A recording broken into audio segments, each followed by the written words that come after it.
Well, some candidates are speaking out about the lack of translation services available for those who do not speak English.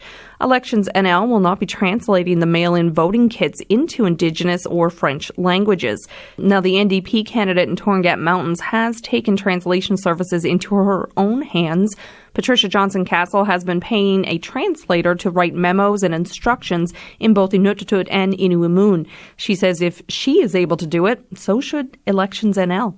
People on the North Coast, we always make a plan. If something needs to get done, people are going to get done. And because there isn't a history of the province supporting people here, people are kind of used to a status quo that says, okay, if you need to fix something, you need to do it yourself. The province isn't going to do it for you.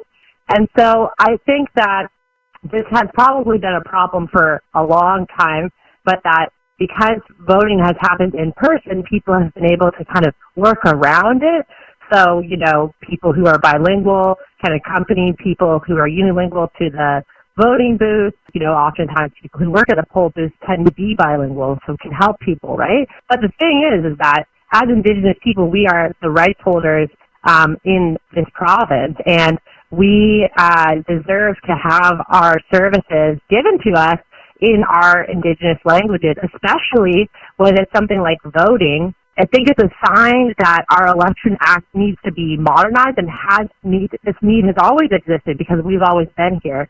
But now, I'm proud to be one of the people who are advocating for these translation services to be standard. So I understand that you've taken kind of a little bit of this responsibility on. I've been able to source translators in both Nain and Notwashish. It's a bit of a where there's a will, there's a way situation.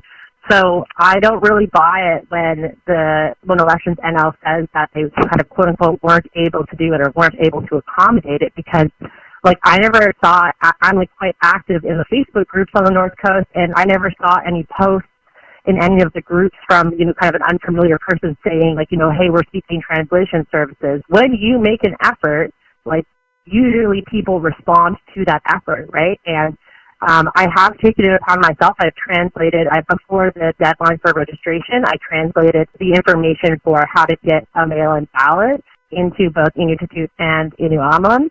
And I also have now, just today, I got back the translations for the instructions for the special ballot voting kit, as well as the fact that now, because Elections NL changed it, so now it's that your vote has to be postmarked. It has to be in the mail on or before March 12th. And so I've also had a little advertisement translated into both languages explaining that.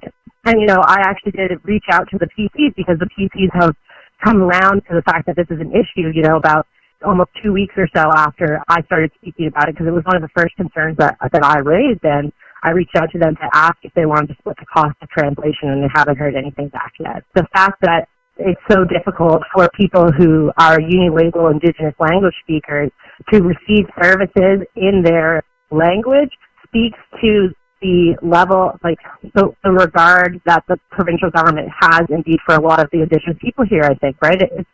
We have to fight tooth and nail for every service that we get from the provincial government. Patricia Johnson-Castle, the NDP candidate in the Torngat Mountains.